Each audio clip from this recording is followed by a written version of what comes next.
welcome to the Nerds and Friends podcast. I'm Josh Lindquist. My co-host Will Shaw is joining me today, and we are joined by author JV Hilliard. Thank you so much for joining us, JV. Hey, it's a pleasure, guys. Thanks very much for having me. I appreciate the time. Of course. Well, just before the podcast, we were talking about how we are a pet-friendly podcast. So JV's got a couple dogs, and me and Will have 4 cats between the two of us. Big dogs. Big dogs. Yeah. That's awesome. So they might join us. So I dig it. We we'll like have pet to give them cameos some on our credit. podcast. So we have to give credit to McLeod and Thor, and then you'll be all right. Good to go. Exactly. Yeah, I've made the joke before, but there is a cat in every one of our podcasts. If you look real closely, You just have to find them, right? Yes. There are little Easter eggs that you can find. Fair enough. Well, JV, let's start out by talking about, I know that we want to talk about mainly book 2 of your Warminster series. Is that correct? Yeah, sure. So yeah, book 2 is entitled Voradin's Lair. Nice. And it's a follow-up on The Last Keeper, which is book 1 in a 4-book series. Oh, nice. And so book 3 comes out this holiday season around Christmas 2022, and then the last book in the series, Echoes of Ghostwood, will come out late spring, early summer of 2023, and it'll shore up the saga. But Wow. book 2, I don't know if you guys have had a chance to take a look at the series or not, but it's a blend of epic fantasy meets dark fantasy. Ooh, nice. So you're going to get a longer book. You're going to get steeped in lore of the realm of Warminster. You're going to get maps, and you're going to get family trees, and expect a very Tolkien-esque or George Martin kind of thing where learning the past from the last 1,000 years informs what's going on in the present, which will also impact the future kind of stuff. So I really enjoy doing that, but I also am a big fan of the Gothic. So a lot of the monsters and the bad guys I've created have a little bit of a kind of a Gothic spin to them, or sort of like an evil, dark spin to them. And it's a little darker than I think most people are used to. There are no orcs in my or Yeah. Uruk-hai. None of that. This is straight up bad stuff from your nightmares. That's awesome. That sounds really cool. I love that element of storytelling where you're kind of showing us a story that takes place in one timeline, but as in real life, the past does have a big impact on the present and the future. So kind of having that revealed to the audience as the characters learn about it is a really cool storytelling technique, Yeah, well, I picked up a lot of that because I'm a nerd, right? And I've been playing Dungeons and Dragons for like 20 years. Yes, Right. so are And we. so you guys get it, right? So like a lot of my story arcs have come from previous campaigns, whether I was a dungeon master in them or I was a player character within them. Yeah. And when you're playing the game and everybody's cheering and you could feel the excitement amongst your group, that's a good story. And what I've tried to do is borrow against that and memorialize some of that. Like I keep individual, like what I'm going to describe as discrete diaries of things that have happened throughout the year with whatever party, whatever group, whatever campaign we were playing. And I've borrowed against some of that stuff, but it's my realm, right? So I have to create my own stuff. So the monsters are unique, the monetary system's unique, the spell system's unique, the realm is unique. And I think people that read my stuff expect some of that. They expect series. They expect a lot of rich world building, and I try to give it to them. I want to make sure that they feel like they're there, and it's just not the ye old copper piece at ye old Dragon Tavern. It's going to be something that they haven't experienced yet, but something I've either woven into a plot line as a DM, or I've seen my characters been involved in. So my friends, you mentioned Easter eggs before. My friends have gotten a kick out of seeing their characters come to life, sometimes exactly how they play them, and then other times I've borrowed against something and it's just like, that's not, I wouldn't have done that, I would have done something. But I have a good time with it, and I think it really helps build the story, and there's sort of a gameplay feel to it. So it's not lit RPG by any stretch, but when you get into the battle scenes or the magic scenes and things like that, you could feel, as a player or a DM, you can kind of feel it, because I've learned to storytell that way, and now it's just a matter of taking that from like a verbal storytelling and dropping it into a like a true fantasy stuff. So, or especially epic fantasy. That's so cool that you say that, because I actually do something very similar for my fantasy novels. Is that when I'm in the world building phase, I'll play it as a campaign with friends, and like Will, my first novel, Will was one of the main characters in the game, where we world built together through playing, and then I told a story and I used elements of our game kind of in the same way you were saying, and it was just such a fun way to do kind of the outlining process for a book through gaming. It was so fun. I'll tell you what else I found too is that I get a great group of beta readers. Like so, Yeah, like they're my friends that play. None of them are authors, but they're all avid readers. They're all professionals. They don't mind telling me the constructive criticism stuff. They're not going to hurt my feelings, yeah, But they're guys that understand the genre hmm, and they've played some of this stuff and they see plot holes. They'll ask things. It helps me kind of break through. If I ever have like writer's block, going back to them and bouncing ideas off of them, they'll throw stuff back at me, which is really helpful to keep me on point and to make sure I'm hitting deadlines for my publisher. But also, I think that they understand the genre well enough that they can see something if it's too obvious or if something's missing. And I think that helps alongside sort of the professional editing process that goes along with that. So, um, absolutely. Oh yeah. I'm That's glad you guys see it from my side.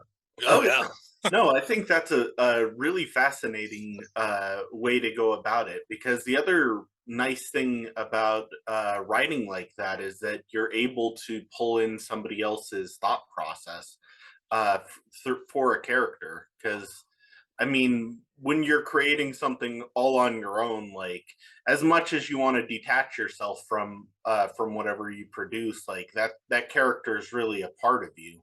And I think just you're just introducing a layer of chaos when you grab something somebody else created, and put it into your own world.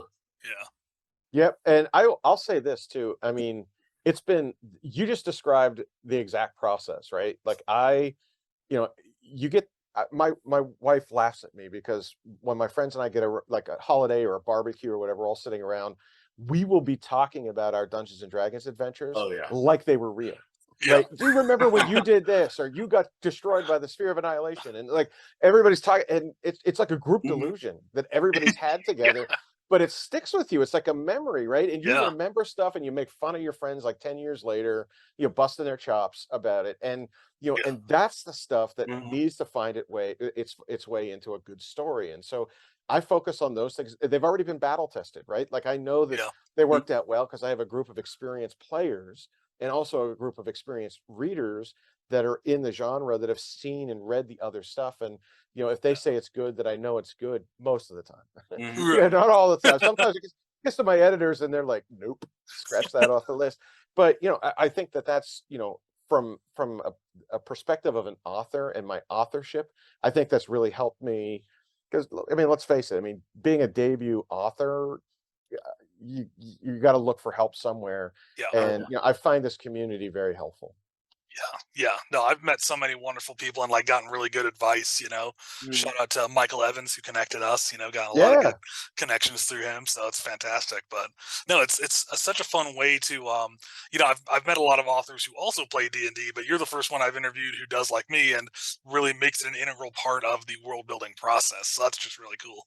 yeah, and it doesn't have to. Like I've played Robotech, we've played Star Wars, we played Yeah, versions of Star Trek back in the day. Mhm. Other kind of like Pathfinder and things. Like yeah, I've been playing since college, high school, right? yeah, And it's not necessarily the gaming system, it's the process of it. And I think yeah, that it's as you get a better as a like a verbal sort of like a person to person storyteller, that's a different medium than writing a book, yeah, right? When you're writing something, like I tell people that all the time. They're like 500 pages, 150,000 words. Like, are you nuts? Like, I'm never gonna. And it's like, well, I got to build a world, man. Like, I don't know yeah, what else to say. It's like I can't say Joe got in the car and drove down the street. I have to describe that there's a street, yeah, and there horses, are there cars, is there gravity, is the sky blue? Like, you got to there's a lot of room to do yeah, that in our stuff, and everybody's is different. And I tried making something that was unique, and I think my readership has gravitated to it. I've actually gotten, I'll tell you what, I got to be honest, the most fun I've had is conventions or yeah, like random emails from folks. Like there's an energy around conventions where Oh you yeah. go there and people are just like tell me about this and what's going to happen, and they throw ideas at you and they want to know stuff. And then the Mhm. other side of it is I'll have people send me like fan art, like I read this That's and this is awesome. how I see Uh-huh. Ritter, or how do I had one person tell me, please don't kill this certain character, he's your Boba Fett, like and I'm like, no, like he's a bad guy, like he's what assassin, Yeah. like what, you don't want me to you want me to have the bad guy win, it's like, so like you get that kind of stuff, but you could feel the passion for Yeah. some people, and when they get invested in a series, even though I'm only 2 books in, like I'm getting questions already. Is like, what are you That's gonna awesome. do next? I'm like, I haven't even finished the third one. Like, let me get there. They're already talking about book 5, and I'm still in the process of book 3. So, but it's flattering and in a way humbling. Yeah, that's Yeah. awesome. Well, so for other indie authors, because a lot of our podcast listeners are indie authors, what, oh, Cat. I told you, yeah, cat attack.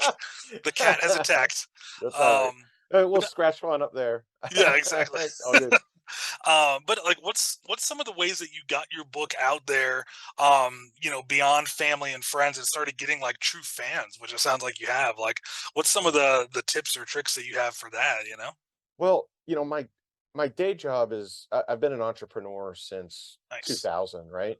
And I treat my books as my business. Like I'm the business and my books are my brand, Mhm. right? And you have to take advantage as a debut author, any kind of author really, and avail to the opportunity, avail to yourself the opportunities that social media or Mhm. other kind of connectivity brings to you. Because look, one thing I found that doesn't come from my day job is there's a camaraderie here.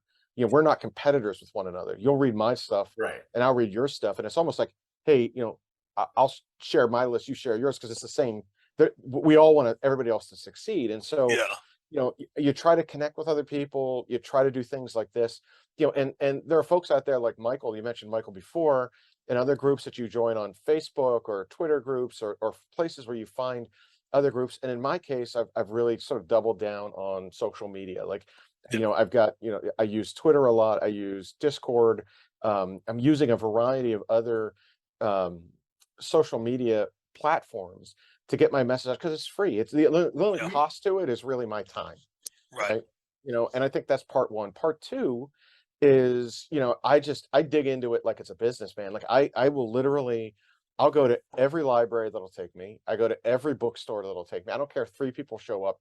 That's 3 more email addresses I didn't have before. Yeah. I try to do as many Mhm. podcasts or radio interviews or TV interviews as I can, as well as, making my content appealing to people. Like I get people that when I do a map release or I did a family tree release, people are like, I never thought about doing that for my books. I got to do that. Who did you use? And stuff like that. And Mhm. That's then, cool. they naturally want to follow along with that. And I just think it's a matter of repetition. And if you're going to put out a good product, people will like it. And you have to set your expectations. Like I knew I wasn't going to come out and sell 1 million copies.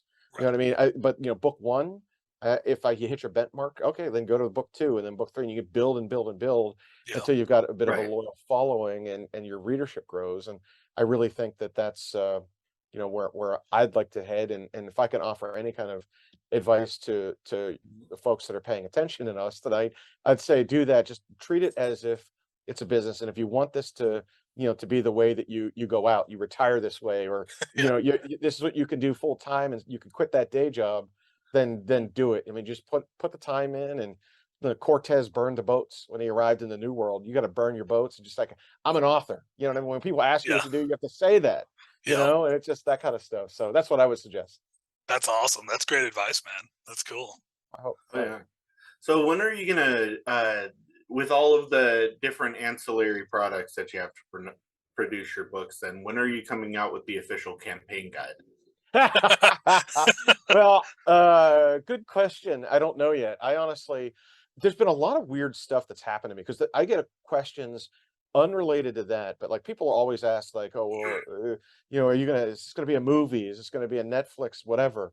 And Mhm. I was contacted by a video game company that I'm licensing my intellectual property to, and they're Nice. building an augmented reality, virtual reality game that'll be Huh. launched in 2024. And by that point, all 4 books will be out. And the plot of behind the game is really sort of like a thinly veiled plot line of all 4 books. And so as your characters level up, Mhm. in the same way, it'll be RPG oriented, but it's also going to introduce things like blockchain, crypto, 3D avatars, really cool stuff where you can develop property with, so your character Oh, goes from being a page to Hmm. a duke or a baron, and you get to, to build your own castle. So there's like a Minecraft thing going on, wow. alongside you leveling up as Interesting. an RPG player in a video game. And so it's, I didn't see that coming from a mile away. But Hmm. if Wizards of the Coast wanted to call me and have a chat, I'd be open to that. You know, That's fantastic. That's such a cool opportunity. You're the first author we've had on that's had a video game adaptation in the works Yeah. based on their books. That's really cool. yeah, like I said, I didn't see it coming. The guy read my novel, the first one, Hmm. and came to me and said, "Would you be open to this?"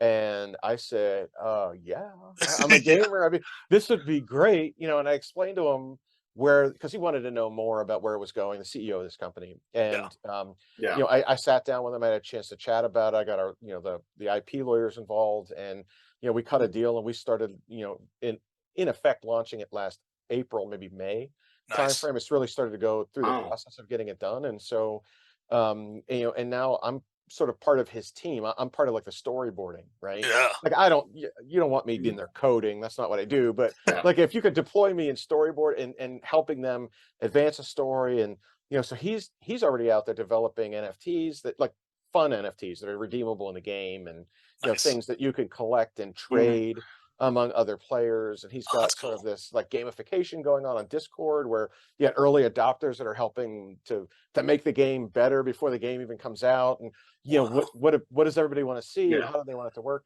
So it's been a lot of fun, but that's almost like a second job. I mean, Yeah, Oh it's yeah. crazy. It has its own trajectory, which is cool. that's really cool. Yeah. Yeah, that is absolutely fascinating. I have not heard like that. I mean, that's the dream, is like being approached by the CEO of a game company You're to right. do something based on like a story that you've come up with. Yeah, and that's why I wasn't joking. You know what I mean? Anybody at Wizards of the Coast that's listening, I'm available to have that conversation. But yeah, I mean, it doesn't. For me, it was one of those things that I didn't. It was a blind spot. Like it's one.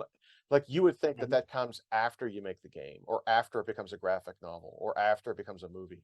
But instead, it was inverted. And in this Mhm. case, the opportunity came looking for me. I wasn't out there trying to find it, but I think the concept of what they're doing is it's Web3, right? This is stuff that you're going to be Mhm. able to play the game on your computer, play it on your phone, and also put on your goggles for part of it, and your Oculus, and play it. And or you could just choose one and use that if you wanted to. So it's Yeah, available to any kind of player. Right. And we'll see. It's in development now, and it's a lot of fun seeing. Like I saw a castle that I described pop up, and it exists, and I'm like, wow, what I mean? Like Yeah. yeah, that's exactly what I described. And so it's that's been fun, but I have to make sure it doesn't detract me from my writing. just create something in your mind and then have other people latch onto it and start creating it in other mediums and bring it to even more of life than you already have. That's just got to be the most fulfilling feeling as an author. Yeah, yeah, we've got a couple of they've made these NFTs to look sort of like Magic the Gathering cards or Pokemon cards. Oh, And sweet. so we have a couple of them that are weapons that belong to some of the characters in the novel. And if you Uh, find them, you can use them as your own PC in the game. So your Ah, avatar can find them. And these they can trade them, and it's a lot of fun. I mean, I can't wait to play it. Of yeah. course, I'm biased, so don't listen to me. But I can't wait for you guys to play it and tell me what you think about it. Yeah, no, well, when that launches, we'll have you back on the podcast and we'll like talk Oh, I'd about love testing it to, out. That'd be love great. to. So, I'll drag him on too. I know he doesn't like to yeah, do these things as much as I do. I have fun with him. yeah, He's uh-huh. a little bit more of like the I'm in the basement nerd with my computer thing, but I'll get him out. I will get him out. I good. promise you that. That'll be cool. So I gotta ask then, because obviously you have at least through book four planned. So did you, when you started the project, did you already know where you wanted to end up, or have you just kind of written ahead now that you're a couple books in? So I started writing when COVID happened. and I got shut down, and my wife sort of wagged her finger at me, and she's like, "You're not going to sit around doing nothing, right? You do something." And this has always been sort of a bucket list thing for me, and so I started writing it, and Mhm. I shared it with a associate professor friend of mine, and she read it and said, "This is publishable, but here's some things that you need to change about it." And one of them was, fantasy adventure equals series. Like, people don't like standalone fantasies. Right. So, make this a series. So take what you've written and keep thinking about what's going to happen next. And that led to the right development editor, which led to a publisher, which led to book one, and then that led from a 3-book deal to a 4-book deal. And so I'm already in my head. I already know how this ends, and I know what I want to do for the next series, at least in theory. Yeah. But I don't want to get too far ahead of myself. I don't know if there's a next series yet. And I have these ideas. I've gotten a lot of fans. I mentioned before, like conventions and Yeah. fans suggest, people emailing you on your website. Mhm. One of the things I get all the time is, we want origin stories of some of your characters. Oh yeah. Whether they're the villains or the heroes, we want to learn more about this character, or we want to learn more about that, the backstory, right?